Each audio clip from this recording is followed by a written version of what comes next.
Hi guys, today I want to talk about another tier list video. This time it is focusing on what each spec can bring to the table in terms of actually winning a battleground. What makes it strong and what makes it really weak maybe. So not focusing on damage again, because this is something that can change anytime. So yeah, I really want to focus on why a spec is good and maybe why it is bad. So let's just start, okay? Starting with Frost Decay here on the top. Frost Decay. If I think about a rated battleground, it's 10 people versus 10 people. And DK in general, or well, DPS DK, is pretty decent. And the main reason is grip, because you can just grip the enemy healer from the backline, from the healer camp, and grip it into the melee camp, to create like huge pressure. So this alone makes DK very, very good. So honestly, I would say it is S tier. Sure, right now the damage is not there, but in terms of the utility and in terms of like the toolkit, it is very strong. You know, you have still like the stun immunity, you have still the fear immunity, you have your grip. And let me show you one talent which makes Frost Decay even stronger, in my opinion. I know this could be very niche, but let me show you what I mean. This is like just the Frost Decay talent tree, and here on the PvP talent side, you have Shroud of Winter. What it does is, for example, if you are standing like next to a enemy unholy decay, you just reducing his grip range. So the enemy unholy cannot grip your healers anymore. So this is huge value. I know it's very niche, but just to get an example here, for a spec to be even better or make it stronger, in terms of value. So Frost Decay isn't too bad, you know, like in the end every class here like is dependent on its damage, but also very much or even more on its toolkit. And DK, since it can't be slowed below 70%, it will be always good, I think. You have AoE blind, you have so much self-healing like in general, especially Death Strike, and you get a baseline magic damage reduction by 5%, and also like CC and magic CC isn't lasting that long on you. So DK is very good, but mainly for its grip. Unholy, like it has to be at least SD as well, but I would even put it in S+. And the main reason for it is because it has the range damage as well. You can deal up to 80% of your damage on range. And what makes Unholy even stronger, I think Frost is the same one I want to show you. One talent here is especially this one, Ice Prison. You can just grip in someone and root them, you know, like an enemy healer, for example. This is huge. Or if you are running after a flag carrier, you can either like root the flag carrier or the healer, which heals them. So this is amazing. You can grip the healer back and just root the healer. This is insane value. And the other big talent here is this one, making Death and Decay. Like this is an AoE slow, which slows for 90% like initially. It's so good. And you have 2 charges to use. So you have a ranged 90% slow. This is insane. Like it's so strong, so good. You can just put it under like a flag carrier or, as I said, an enemy healer, it's sick. It's so strong. And this is why I think DK in general has so much potential and so much value in rated battlegrounds. But mainly, again, for the grips. So let's move on. The new kid in the house here is Devourer DH. I think since you can't really interrupt its damage outside of casting consume sometimes, depending on what spec you play. You can either play it like more of a consistent damage dealer or a very, very assassin-like huge one-shot damage dealer right now. Sure, again, damage can be tuned. It's just the profile I'm talking about. You have two hero specs, which are very, very different. Like one is more consistent damage and AoE, and one is more focusing on a huge one-shot or a burst, like a huge amount of damage in a short timed window. But aside from that, you have a ranged AoE stun. This is huge, actually. Yeah, you have a ranged AoE stun, so you can just jump into the enemy backline or even the healer camp, AoE stun the healer camp, and just backflip out again or port out again. So I think this spec can be pretty insane. You can also play like the collapsing star build and try to one-shot a flag carrier, for example, or let's say we play Eye of a Storm and everyone is in the middle and having a huge team fight, and you can just blast like the melee camp with the huge collapsing stars. Yeah, this could be fun as well, and not only fun, very, very strong as well. So you also have an AoE fear you can place in the backline.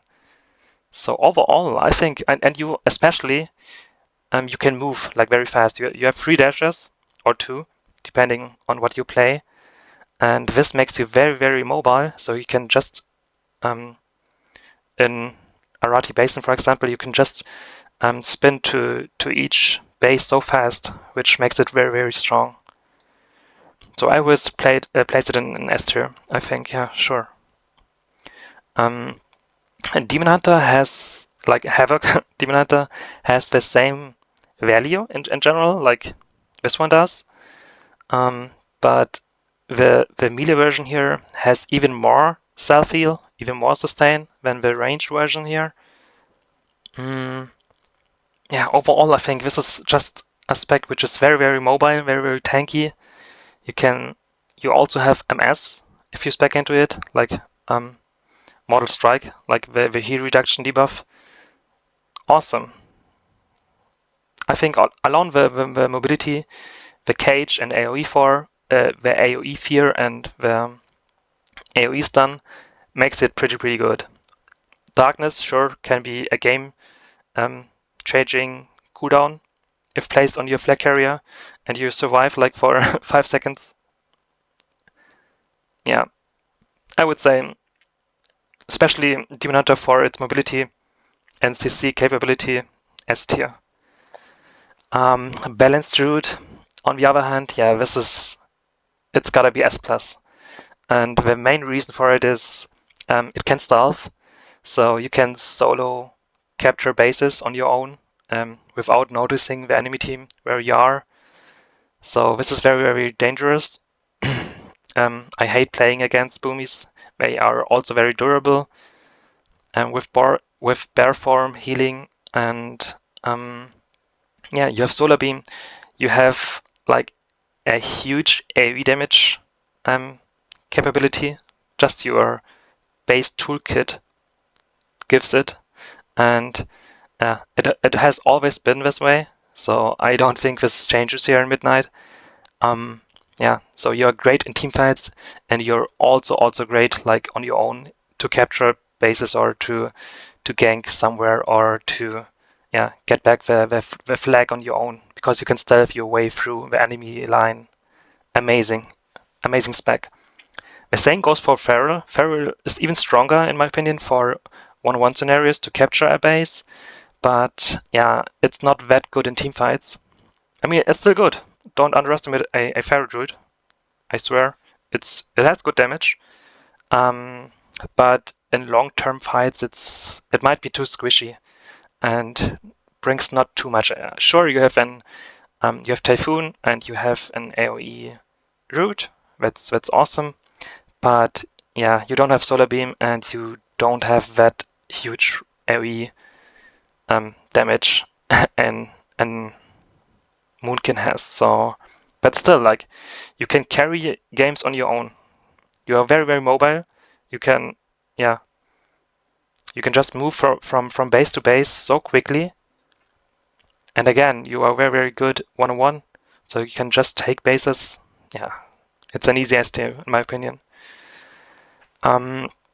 Evoker, to be honest, I'm not that familiar with them. I talked about some Devastation Evokers and Augmentation Evokers on the beta, and they like the changes and they like the specs. Sure, tuning needs to be done, maybe a little bit more for them, but I don't see them like being a huge deal. Devastation more because it has like baseline very, very high cleave, like build wise, not damage wise. You have a huge AoE stun. You can fly like through the whole enemy team and stun them all. You have a spammable CC, so which is very, very awesome.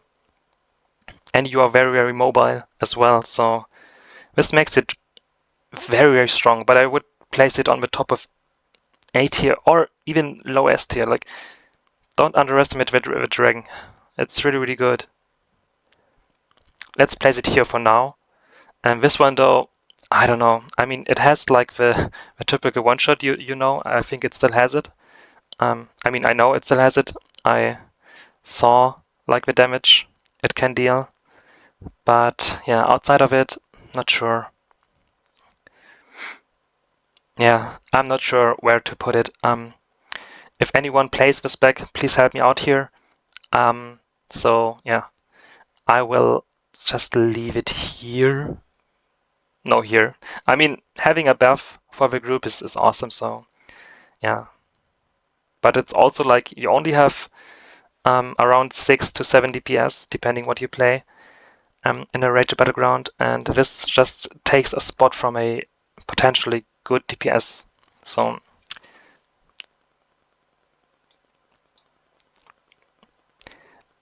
yeah, you have to help me out here. I'm not sure. I will leave it here for now. Let's move on with Hunter. They are pretty decent in general, I would say.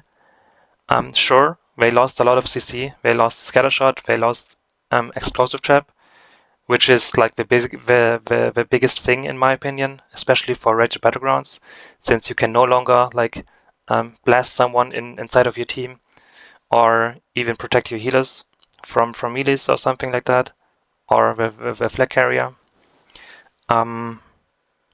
But they got like a 80% slow now, and they got a little bit more survivability with a 20-second feign death instead of a 30-second one. But overall, yeah, I think they lost more than they gained. If I look at like the Rage Battleground aspect here, sure, you have a mobility, you have ranged, you can defend bases like very, very easily. This is a huge plus, to be honest, which is amazing.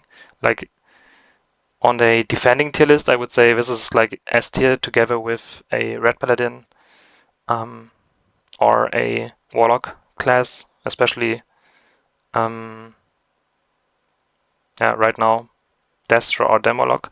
But in general, like playing solo Rage Battlegrounds or team Rage Battlegrounds, Hunters are not too great, I would say.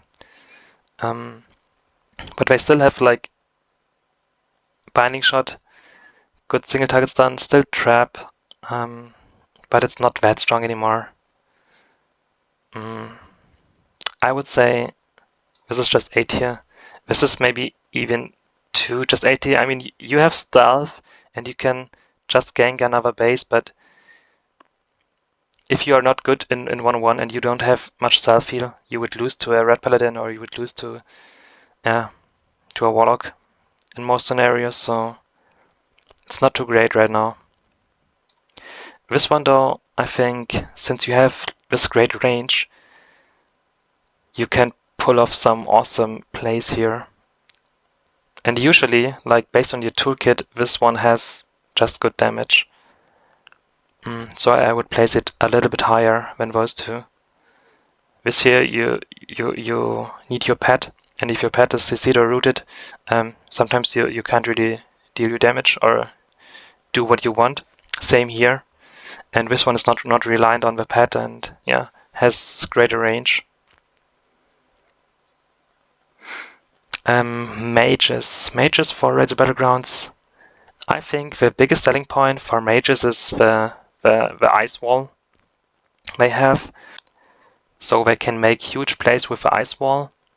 But outside of it, they lost plenty of tools. They lost the AoE shields for the group, which is huge actually, I think. Not sure. Like mages are very dependent on their damage. Frost Mage no longer has like the perma root aspect. It's gone. So they are more like in the middle of a pack, I would say. Honestly. Sure, you can just do huge damage, I guess. Spreading Ignite and having your damage instant is also a big W. Frost Mage still has like instant blizzards and you can... Yeah... If you would at least still have Blast Wave, you know, it would put you up here, I guess. But with Blast Wave being gone, you don't have too much utility to save someone. And in teamfights, sheep, if you can't afford to stay in the melee camp or near the melee camp to like sheep, range DDs or a healer, it's, yeah, you lose a lot of value. So I would say these specs are here, and I think for the most part you're getting carried by your big ice wall and by your damage, so can't say too much here. A Windwalker Monk, this is my baby.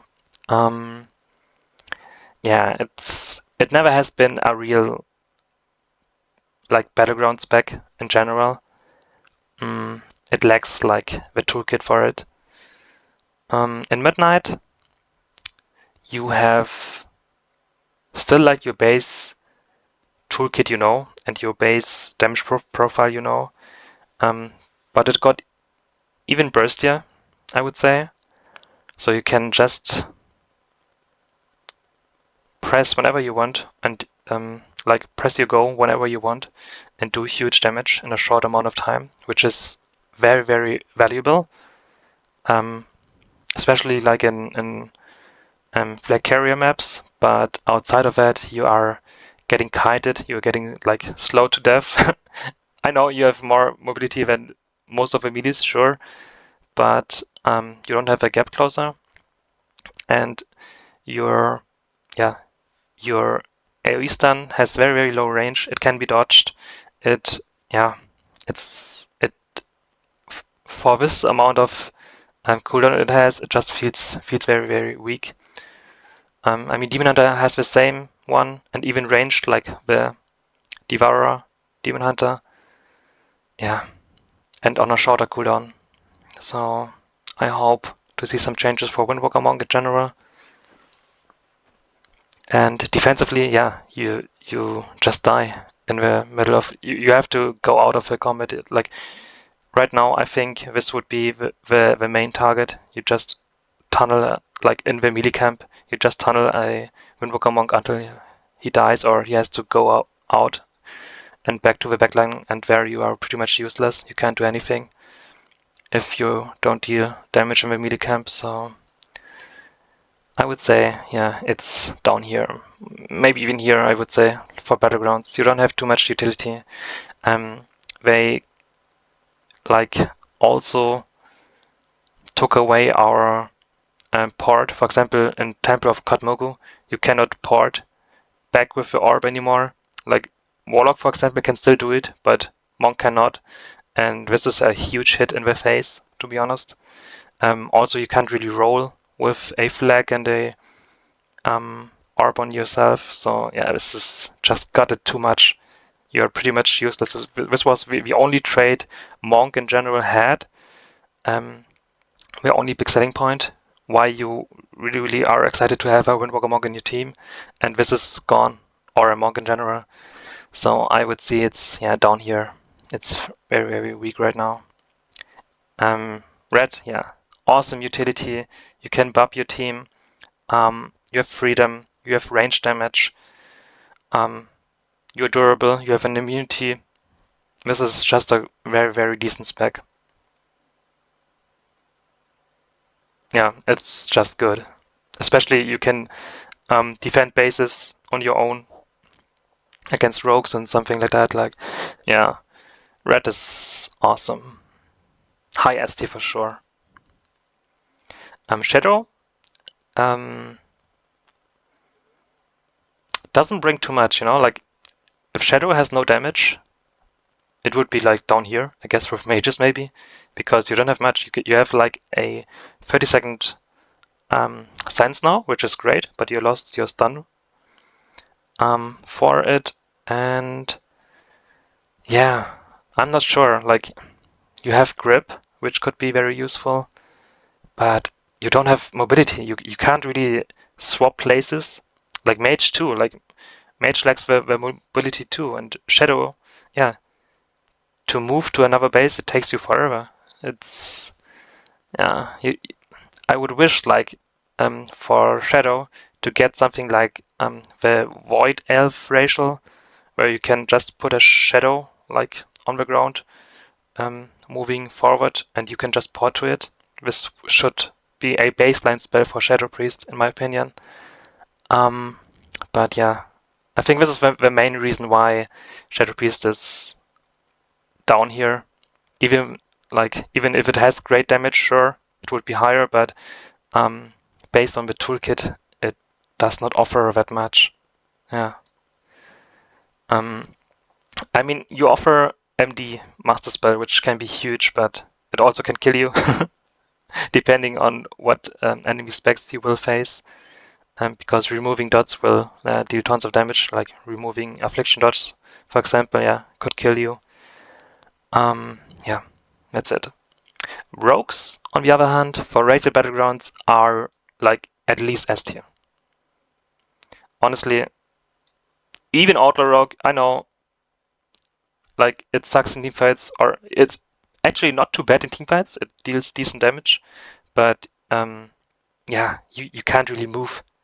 You can't really move, and you have to waste your gripper sometimes just to deal damage, and this feels awful.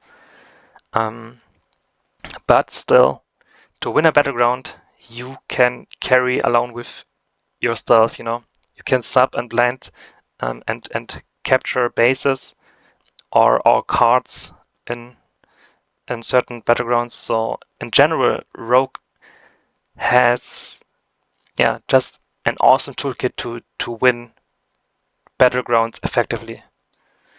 And Sub Rogue, in my opinion, it's S+. Even outside of a damage, like the new diminishing return really fits the spec, in my opinion. You have way more control when to stun compared to the other two rogues. And yeah, just having like smoke bomb and like smoke bombing even in the middle of a team fight can just kill someone. This is awesome, and you can just capture any base. Yeah, Sabro can do it for sure. Elemental, this is a very interesting one to me, because I think Elemental has like the best or the most fun toolkit of any spec, I would say. You have so much variety. You can choose, you can choose between so many cool PvP lands and choices. So if this spec is in really, really good hands and you know what you're doing, so you use every global cooldown very effectively, I think, especially because you can like the static totem, put it down, and then teleport like a bunch of people away from your flag carrier, for example. This is huge. This alone can carry Battlegrounds, and you're very mobile with Ghost Wolf. So yeah, I would see it here in S tier, to be honest. You have AoE Root. You have like one of the last knockbacks still, which can be very, very useful. You have Burrow, so you have some sort of immunity. You have very, very high cleave damage, especially getting like the AoE meatballs in Midnight every 7 seconds. Huge. Will be so fun. So I think this spec will be up here, honestly. You could argue like the same for enhancement. Sure, it has to be in melee range, and it is sort of squishy, like in long-term fights. In 1-on-1, it's kind of tanky because it has good self-healing. But if we talk about rated battlegrounds, you have to be in team fights, and in team fights there are other specs which are just better. Definitely. I mean, you still have like the static totem, and you can make plays with it, definitely.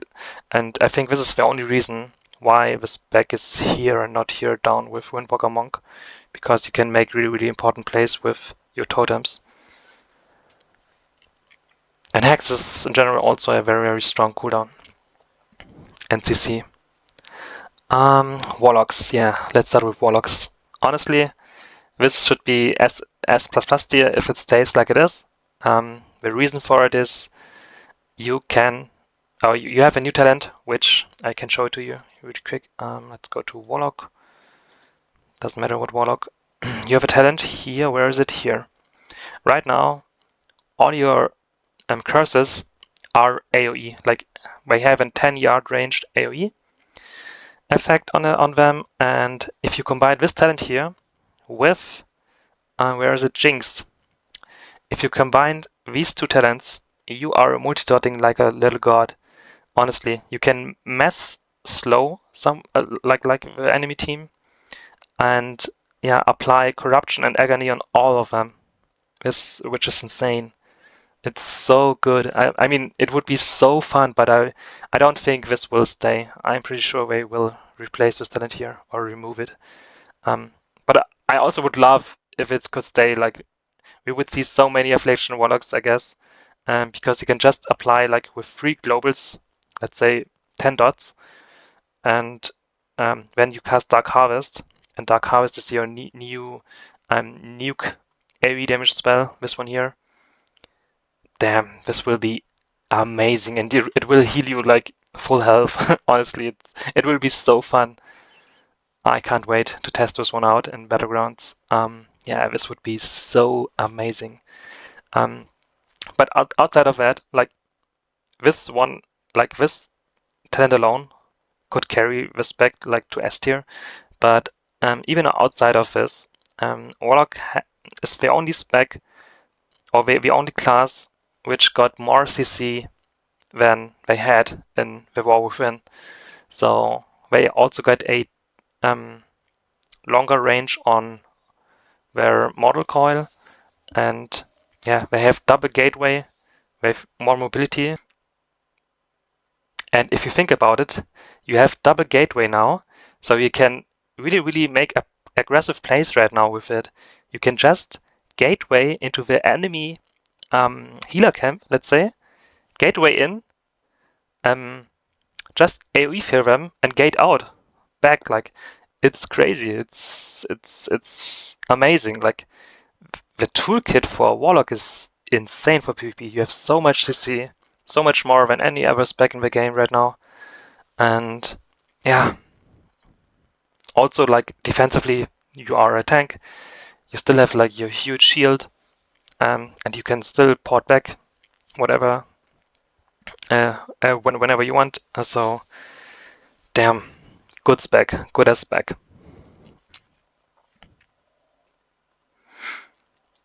Demolog.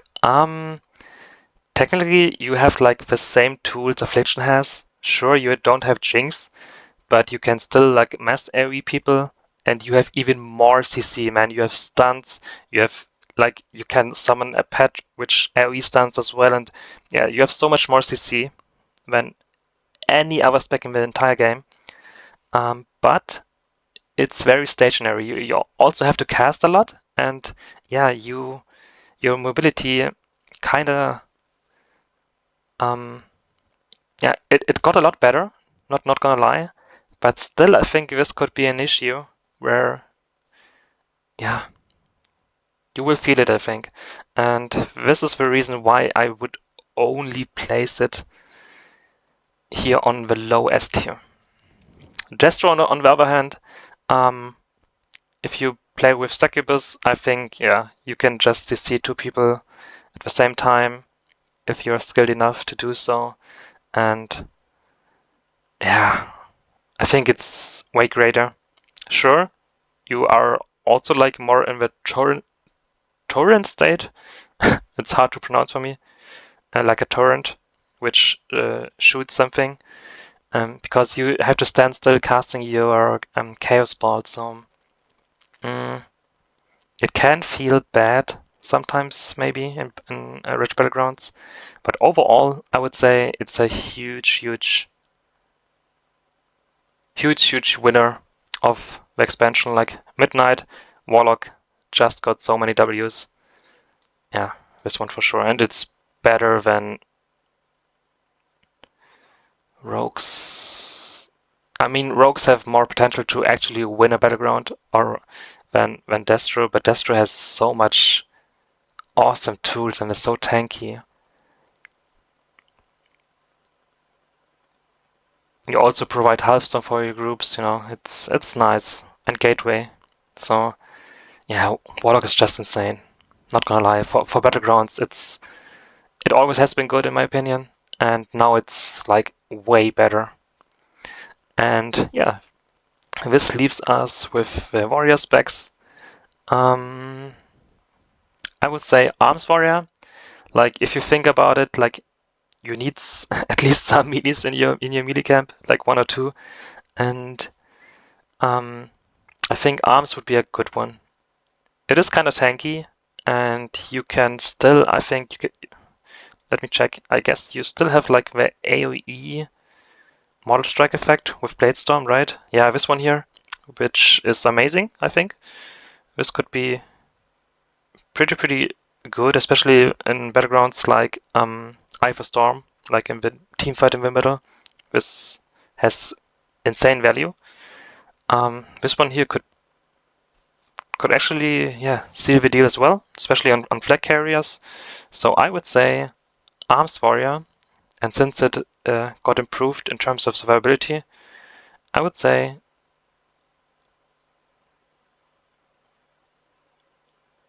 honestly it's not too bad. It's here. But for Fury, you don't have MS, you don't bring like the hero reduction to the table. Like you do, but not that much and good like Arms Warrior. And this is the reason why it is like, yeah, not too good. You have, sure, you have an AoE fear, but you don't bring much to the table. I mean, you are very dependent on your damage. If you don't bring damage, you don't bring anything. Same goes for Windwalker Monk, for example. But it's even worse, I would say. As an enhancement, you at least have like the totem play you can do, but as a Fury Warrior, yeah, you're just getting carried with your damage, like at all. Yeah. I would say, yeah, this is like my first impression. This is where all the specs stands right now, in my opinion. Please let me know what you think. This is just my first impression, my thoughts, and yeah, let me know what you think. Please share your opinion, and thanks for your time again.